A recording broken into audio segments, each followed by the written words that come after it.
Hi, welcome to the HFM Grow Your Agility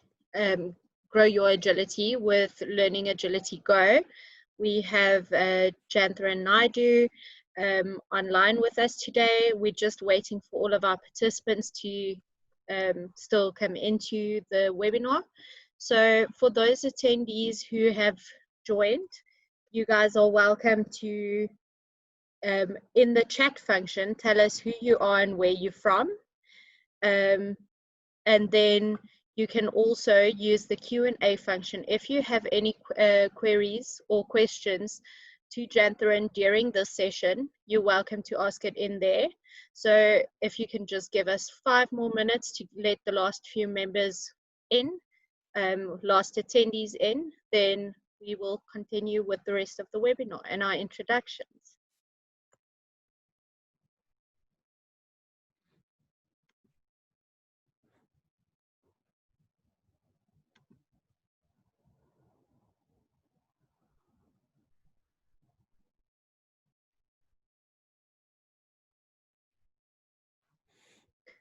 There we go. Welcome our first members. We have Joy. Joy is from Rwanda. We have Francis from DUT. We have Anzal from Johannesburg, currently studying in the Czech Republic. Welcome, everyone. Sounds like quite an international audience today, Gillian. Yes, Jay, you are world-renowned now. Well, maybe after this I could say that. Darlene from the USA has also joined us. Let me introduce the team to you guys. So online today, we have, apologies. So online today at the back, we have Dr. Almi Castleman, our Regional Director for Golden Key in Southern Africa, and Caitlin, she's from HFM, and Natasha from Golden Key as well. They'll be assisting should you guys have any questions other than these that we'll pose to Jantha during our session. Welcome. I see we have quite a bit more members now announcing themselves online. So during this 30-minute interactive webinar, we will be hosting Jantha Naidu. He's a senior organizational psychologist and the country manager from HFM Talent Index South Africa. He'll provide you with detailed information, the uses and benefits of the HFM Index tools, including the Learning Agility Assessment, with a focus on how these tools can add value to your personal development. He will also be sharing his development insights gathered from his experience working in the talent and consulting fields for over 18 years. Jantha, it is always amazing to host you. Welcome online once again. I think this is our 4th webinar, and it's always great. You guys are welcome to ask any questions. We are all online to assist you. And Jantha, now we'll hand over to you. Thank you very much, Gillian, and thank you, Golden Key, for inviting us back to share some information with your members. It's always lovely being with you. So as Gillian indicated, today we're going to be talking specifically about Learning Agility Go. We have chatted previously, and previously we have talked about some of the other offerings that Golden Key has made available to you as members.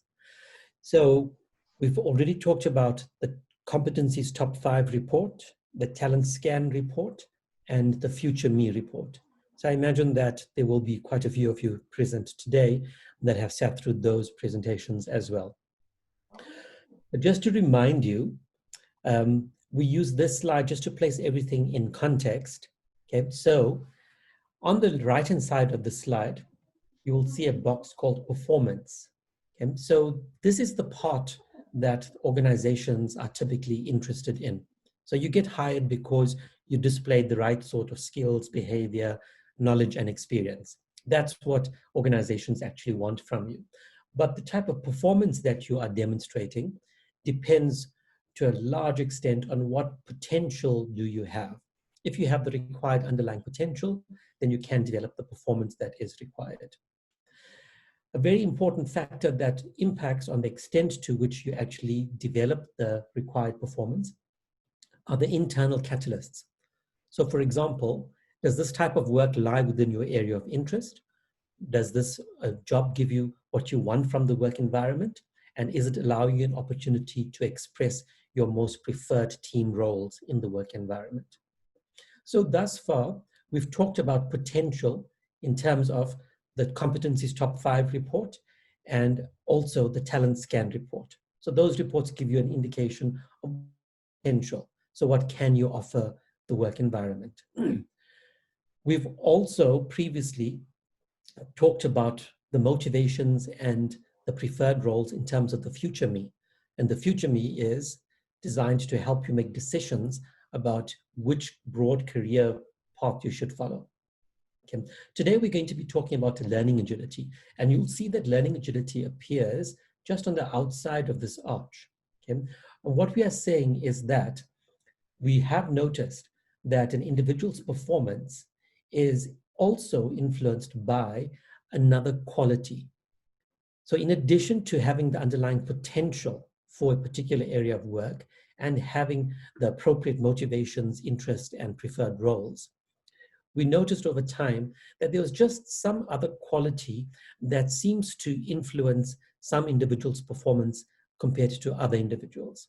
So this quality was researched, and the research started maybe around the 1980s, where it started off looking at a group of executives that were recently promoted into a new position, where it was noted that some executives were very comfortable in their new positions and very quickly became effective, whereas another group of executives was not that effective. And when the reasons for this was researched a bit further, they realized that the group that was able to become more effective were also those individuals that were comfortable letting go of the old ways of doing things and embracing new and different ways of doing things. So that concept was researched further, and somewhere around 2000, it was then labeled learning agility. And learning agility since then has been researched, and we have quite a large body of information about learning agility. So what exactly is learning agility? Learning agility can be defined, and this is our brief definition of learning agility. Okay, so sorry, before I move on to the next slide, note that we measure your learning agility by looking at your personality as well as your motivation profile. And this will become clearer when we proceed to the latter part of the presentation. Okay. So that quality that influences performance and results in superior performance can be defined as the ability to quickly develop new effective behavior based on new experiences. And we can maybe add a little bit more to that and also say that it's also the ability to apply the new behavior successfully to other situations in future. So what we know about learning agility is that those individuals with higher learning agility support change rather than just tolerating it. And in fact, those with very high learning agility might also be the change agents in the organization. Research also shows us quite conclusively that learning agility is a good predictor of both potential and performance. So potential being the potential for succession in an organization. We also know that learning agility is quite future-oriented. It's not just about performing right now, but it's also about the willingness and the openness to be able to perform in future, even when things do change. So that's our definition of learning agility. It is a holistic concept, and it is multidimensional. So we can give you an overall view of your learning agility, but that overall view is made up of 5 different dimensions. And you see the 5 different dimensions listed here. I'm quickly going to run through them, give you a brief definition of the agility, and also maybe try and comment on what is the significance of this agility for you when you enter the workplace, but also for you right now in an academic environment. The first agility is change agility. And this talks about the individual's openness to new experience, their willingness to experiment, being curious about things and wanting to try new things. So in a business context or in the workplace, it means that this individual will be very open to trying new work methods, to trying new technology, to trying new processes and so on. A really nice example is the current situation that we find ourselves in. So when organizations were required to begin working virtually, those individuals that were higher on change agility probably found it a lot easier to make that transition from working in a physical environment to now working virtually. And I think the same can be said of you as students. So those students that have the higher change agility probably found it a little bit more easy to make the transition to attending classes online. Okay.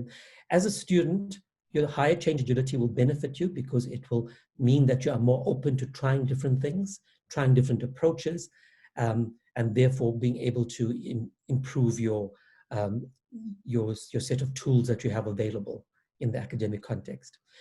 When someone is low on change agility, that individual probably prefers a more consistent, reliable, dependable, maybe even predictable type of environment. They prefer to stick to the tried and tested ways of doing things, which, as you know, is not always possible. The next agility, mental agility, not to be confused with mental ability.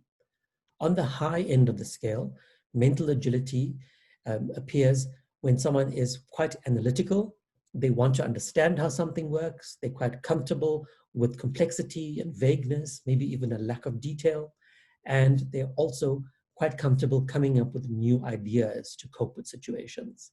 Okay?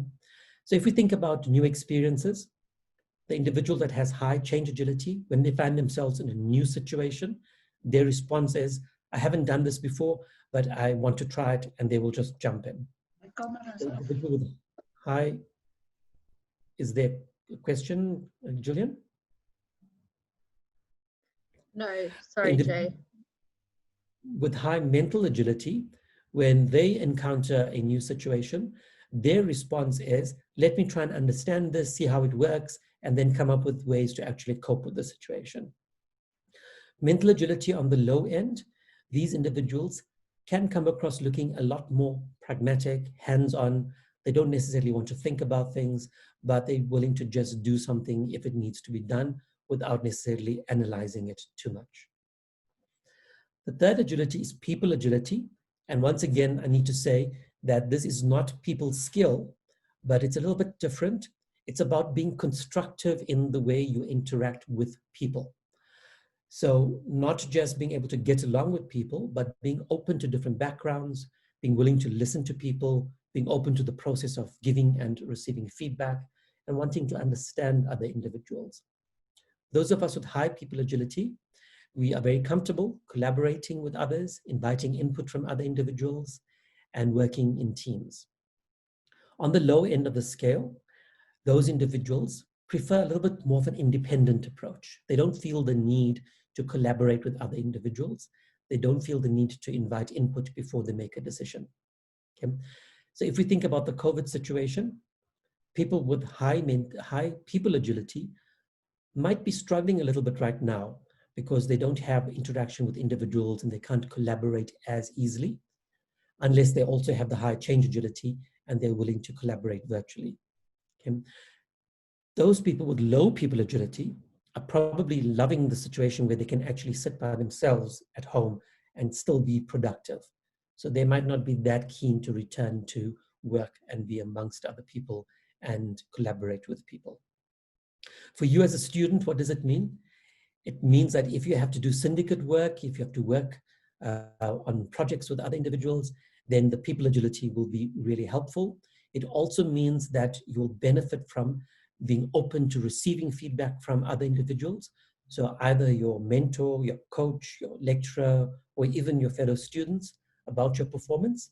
And you're also comfortable giving that feedback to other individuals as well. Okay. Students with low people agility are the ones that are comfortable operating independently. They can get along with things without necessarily always having the support of their fellows around them. The fourth agility is result agility. And on the high end of the scale, it appears as ambition, drive. So those individuals are comfortable focusing on a goal. They're comfortable reformulating the goal if necessary, if things around them change. And they learn from the way that they actually persevere towards their goal. Okay? So in the work environment, result agility is quite important wherever there are tough deadlines, targets, and so on to meet. So typically people like sales managers, marketing managers, production managers, we would expect to be high on result agility. As a student, if you have high result agility, it means that you probably thrive in a context where there are several deadlines, where there's lots of pressure to perform, and that actually energizes you to actually perform better. Result agility on the low end means that the individual can come across looking a little bit complacent. So it doesn't mean that those individuals don't perform. Okay? What it does mean is that they're probably not that willing to try and reformulate the goal if things change. Okay? And they probably don't persevere when things change or become tough. The last agility is self-awareness. And you see on the right-hand side that we have indicated that self-awareness is central to the other four agilities. And self-awareness here is pretty much how you'd understand it in an emotional intelligence context. It is the extent to which an individual understands their strengths, their possible development areas, the extent to which they are comfortable actually reflecting on one's performance and being critical of one's performance and wanting to grow and develop. So because of its very nature, those of us with higher self-awareness will be able to identify when we have a limitation in one of the other four areas and also be driven to try and compensate for that relative limitation. So for that reason, when we have higher self-awareness, it does also facilitate performance in all of the other four agilities. And that's the reason that self-awareness is placed at the center of the four agilities. In the workplace, self-awareness is important because we need to understand what sort of impact we have on other individuals. We need to understand how effective our performance is and be able to actually modify our approach when necessary. People with low self-awareness can come across in the workplace looking almost oblivious. It's like they don't really consider anything that they have done, so they just continue performing or trying to perform. Okay? I think as a student, self-awareness is extremely important. It's going to help you identify when something is causing you a bit of stress. It's going to help you identify which areas you might need to improve on, not just in terms of learning agility, but in the broader context as well. Okay? Self-awareness is also very important in your personal context as well, especially in interpersonal relationships. So the good news about learning agility is that it can be developed. And so it's not set in stone, and it's not as if we are all born with one level of learning agility, and that's what we have the rest of our lives. We can actually develop learning agility. The starting point of developing learning agility is first to understand what does my learning agility look like right now. And that is the purpose of the report that we have made available to you. Before we actually look at the report, I also want to quickly share with you some insights about learning agility. If you're not already convinced of the value of learning agility, let's quickly share some research with you. The first bit of research is around the different levels in the organization. And is there a difference in learning agility across the different levels? So when we talk about average population, we mean the average non-managerial type of person. Okay, so what does their learning agility look like? So we have found that in the average group, learning agility does come out average. However, when we move on to more senior levels in the organization, senior managers do have significantly higher learning agility, and it now actually enters the above average range.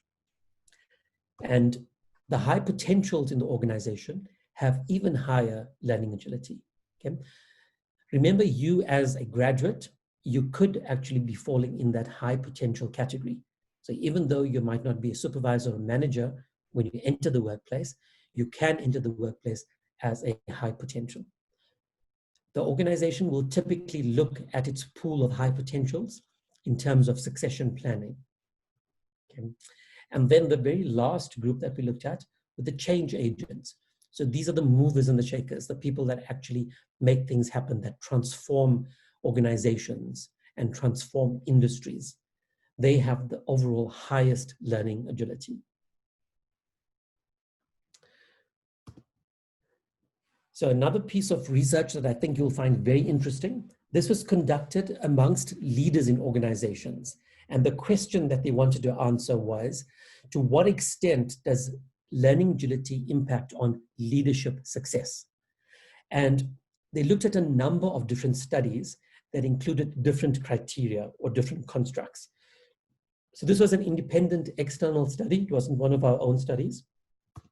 What they found was that job experience contributed only 0.16 of one's leadership success. So in other words, we can't say that someone's going to be a successful leader because they have job experience. When we look at the trait-based type of assessments like emotional intelligence, we see that the correlation is a bit higher. So emotional intelligence does play a bit more of a significant role in leadership success. So about a third of the leader's success depends on their emotional intelligence. Then cognitive ability, this we have known for quite a while. Basically, the smarter an individual is, the more likely it is that they will perform well. And research shows that about 0.65 of an individual's success in a leadership position is based on their cognitive ability, or about 65% of their success. Okay. Then the last construct that was looked at was learning agility. And it was found that learning agility has a very strong positive correlation with leadership success. So 0.74, for those of you that are studying stats, you will know that it's a very, very strong correlation. So in other words, it's saying that about 3/4 of one's success as a leader is dependent on their learning agility. Okay, or put another way, learning agility contributes to about 3/4 of leaders' success. Catherine, we have Yes. 2 questions on this. The first was, what was your population used for the graph of learning agility and performance to get these relationships? So I think talking about this one. Yes. Okay. So this comes from our global study. The global study consists of about 20,000 individuals, actually well over 20,000 individuals now, because it is an ongoing study. And it was an international group that we used. So Europe, America, Africa, and so on. Great. And then we also had one question from Joy. Do you think age affects learning agility? So Joy, that is something that we did actually research. And in the general population, we did find that there was a trend. And the trend was that learning agility reaches its peak at the ages, or between the ages of 25 to 35. Okay? And thereafter, there is a slight decline in learning agility. However, that is the general population. If we look at specialist groups, so for example, if we look at the HR fraternity in South Africa, we see the reverse, where the oldest group actually has exceptionally high learning agility compared to the others. We also see that the youngest group, 18 to 25, is not necessarily the most learning agile. A lot of it has to do with the development of emotional intelligence, of self-awareness, and it's also impacted on, for example, by where in your career you are and what your life goals might be. Thanks, Jane. I'm going to ask you one last question before you continue. Bruce wants to know, what is the correlation between learning agility and cognitive ability, EQ, etc.? What is the causal effect? Surely a lot of learning ability is encompassed in these other determinants. Okay, with regard to cognitive ability, there isn't really a relationship between learning agility and cognitive ability. So you can have an individual that has very high cognitive ability, but very low learning agility, and vice versa. Okay. Then the other question was in terms of emotional intelligence. So we know that self-awareness is central to learning agility. We also know that it's a very important element of emotional intelligence. So it's not something that we have specifically researched, but because they share that common element of self-awareness, I would imagine that yes, there is a relationship between emotional intelligence and learning agility, and it's probably a fairly strong positive correlation. Thanks, Okay. Jay. They also just want to know is the results that you are discussing, is it related to those who are already in a field?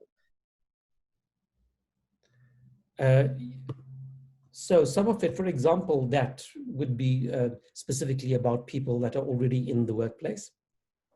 But when we looked at, for example, this as well, it's specifically about senior leaders. But when we look, for example, at the differences across age, obviously it's across different occupations. And it also isn't restricted to a sector or an industry or a type of occupation. Perfect. Okay, so Thank depending on the age group.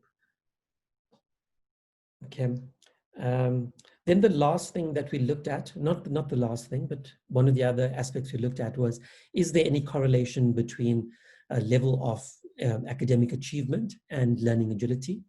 And we see that there is a strong positive correlation between the two, with postgraduates having the highest learning agility. It is by no means a causal relationship. We haven't established anything like that. But what we can say for now is that it's likely that those individuals that are postgraduates also have higher learning agility.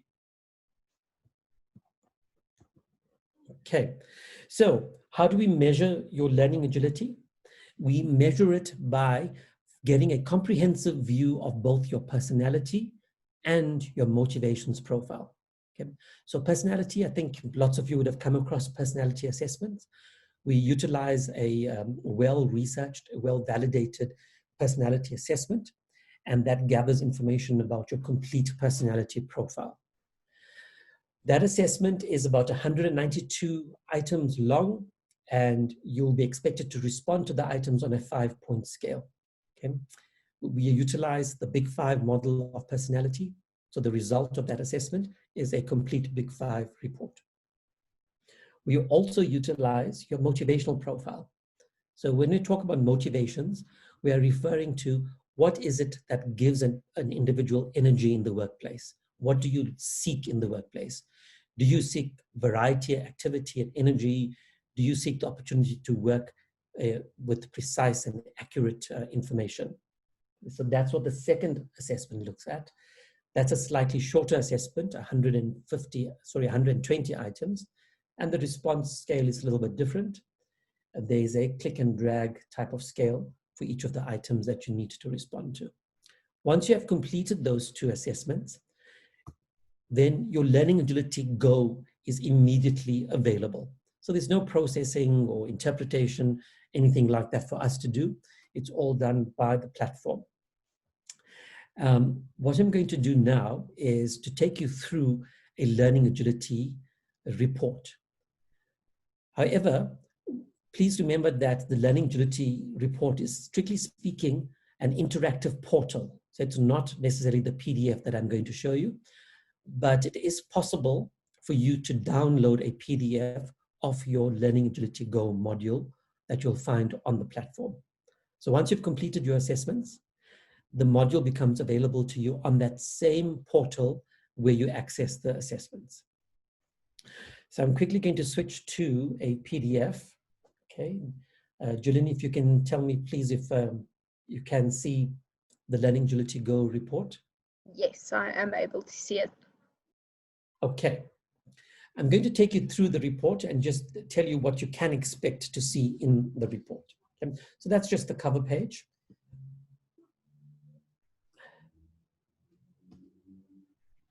On the next page, you're going to see the definitions of, firstly, learning agility, and then of the 5 different agilities. Okay, so these are just the definitions, similar to what I've discussed.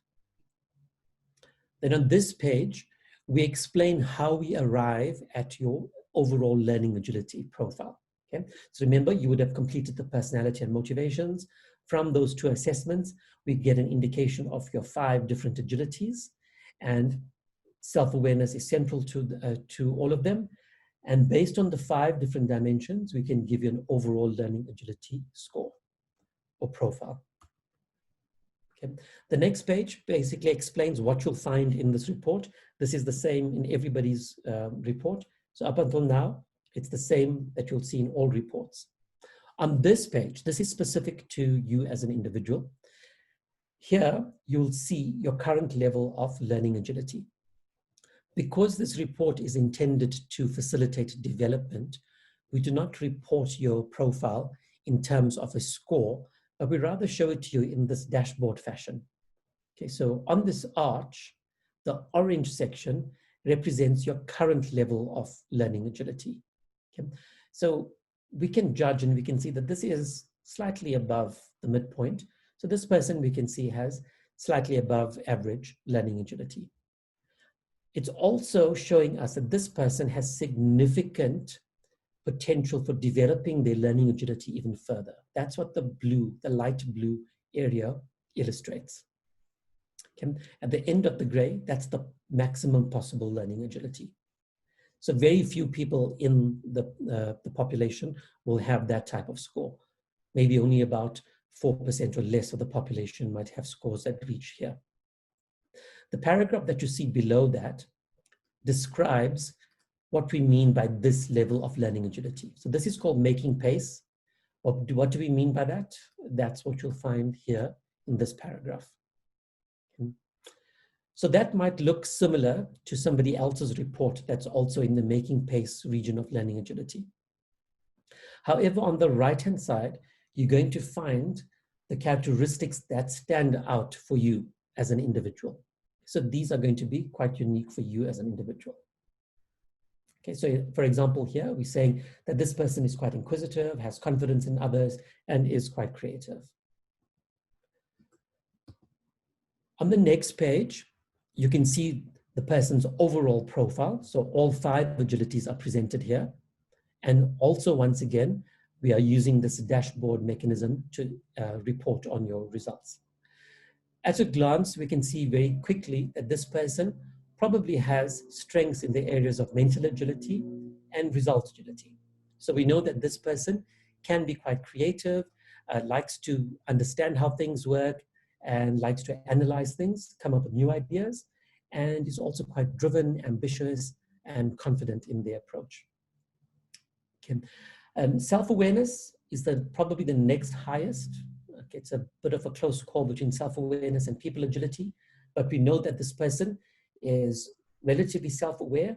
When they feel the need, they can be reflective, they can be critical of their own performance, and there's also room for development. Okay. People agility is also looking similar to self-awareness, meaning that this person is open to understanding other individuals, is open to collaboration, open to feedback when the need arises. Okay, so different from that type of score that's saying, this is my natural way of doing things. I want to be analytical, come up with new ideas. This type of score is saying, I can do it when the need arises.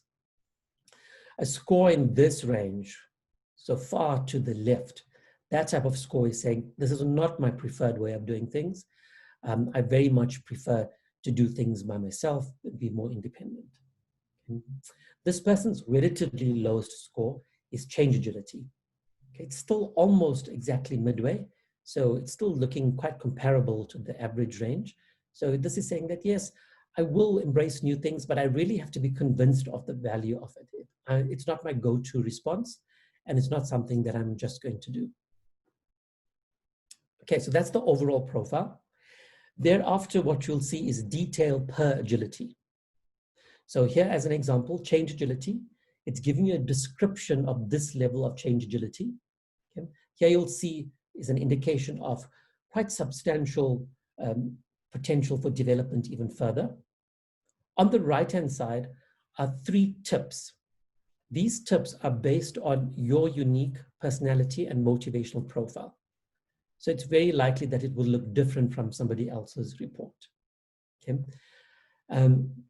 The tips generally are of 3 different types. The one tip is about you are quite good at this, so maybe consider doing it at a at a different level or improving the quality of what you're doing. The second type of tip is saying that you are fairly open to doing this. You can do it when you feel the need, maybe do it more often. The third type of tip is saying this doesn't come naturally to you, so maybe take small steps and then see the benefit of doing things a bit differently. Okay, so 3 tips on the right-hand side. On the interactive portal, you'll actually be able to decide which is the most valuable tip for you by hovering over the tip and seeing what star rating that tip has received. It's not possible to show it to you here in the PDF, but I will show you some screenshots when we finish looking at the report. Okay. So all 5 agilities are handled similarly, a description of the level of agility, and then on the right, your 3 different tips. Self-awareness is slightly different in that there's only 2 tips. Okay. On this page, you see that the blue is a slightly different color.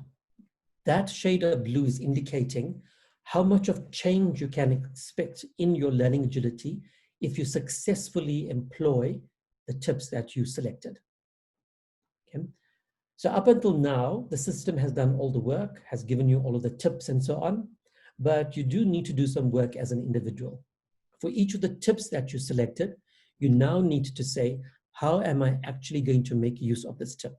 What will I actually do? What are my goals and how will I achieve those? So there is space for you to actually input all of your thoughts, your goals and so on. Remember, you can download this as many times as you want to. So maybe the first time you download, you haven't done any of this planning, but then you've gone back in and you've put in some thoughts there. You can download it a second time and maybe use that in a coaching conversation, or if you want to discuss it with a colleague or a friend. Okay. So in this example, you'll see all of this individual's ideas about how they're going to develop. Okay, so that is a sample report. I'm quickly going to shift back to the presentation.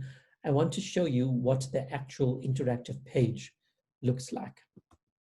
Okay, so here we see, okay, you see your 3 tips, and you can switch between the 3 tips.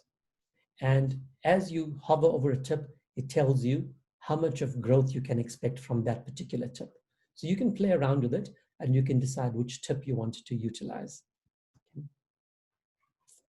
Okay. So it's laid out slightly differently on the online portal.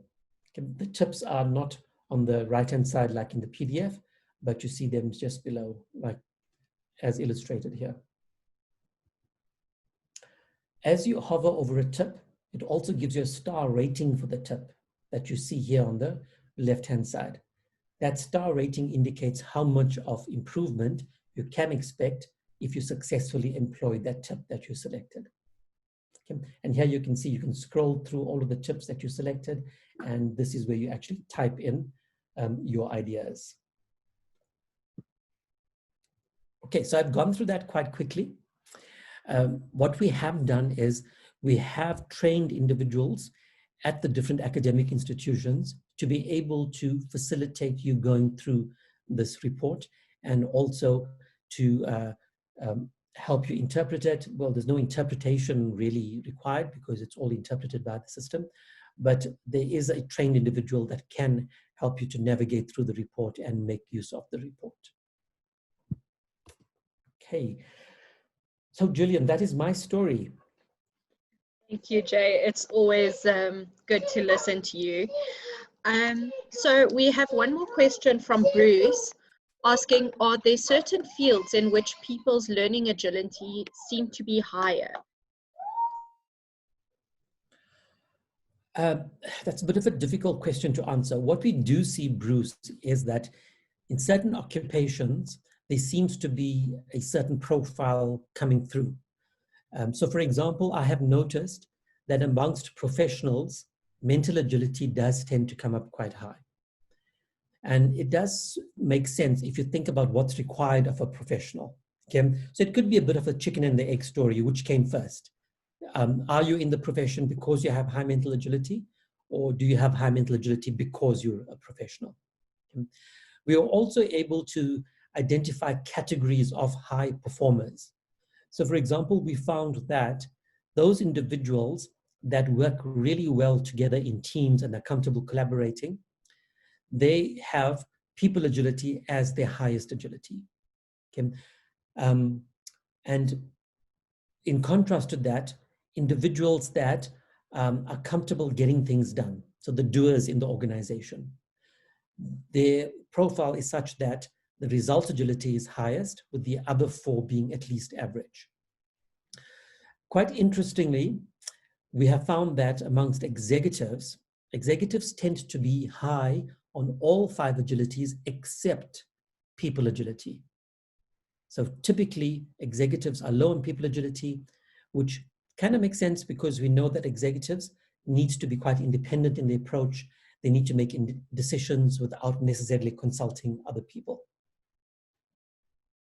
Okay, so very broadly, it might be possible to identify a type of profile associated with a type of context. Thank you very much, Jay. So I have asked if there's any additional queries. Bruce says, perfect, thank you. Okay, but also what we do know, Gillian, is that the higher the learning agility, the better. So you can only benefit from having high learning agility, irrespective of what field you're in. Yes, I agree with that. And we see it even with the agility now, everybody working from home. It's easier for some people. Some people have learned to adapt during this time as well. So it does show a sense of their agility during this pandemic lockdown time as well. Yep. If I can also just give some anecdotal type of evidence. So at HFM Talent Index, we make use of quite a large number of associate psychologists. And of that group of associate psychologists, the two that impress me the most, that actually are our best performers, are actually two Golden Key members who incidentally in that group have the highest learning agility compared to the other associates. Okay, so we do practice what we practice, and we do look for learning agility in our employees.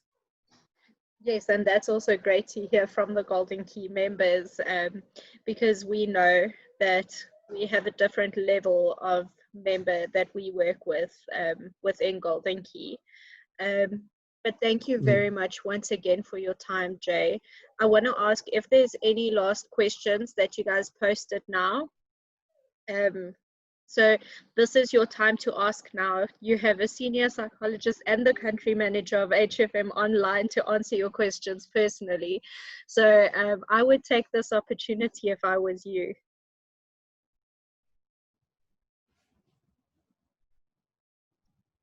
Jay, your presentation was obviously amazing today, like it is always. But thank you very much for joining us once again. If you guys do have any additional questions, you guys can see on the slide currently, there's an email address, info@hfmtalentindex.co.za, or you can reach out to us at southafrica@goldenkey.org, and we will make sure that your query is answered between our team and the HFM team. You guys are welcome to log into your shop on your online portal to go and have a look at all of the HFM assessments on there. You can just check it out from there.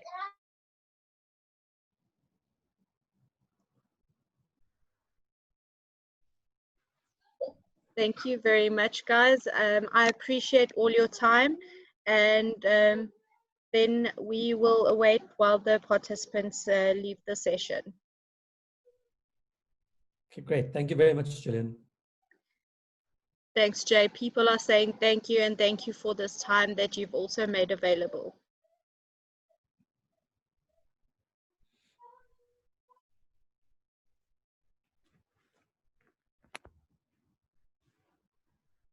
Thank you, everyone. We hope that you join us for our next session as well.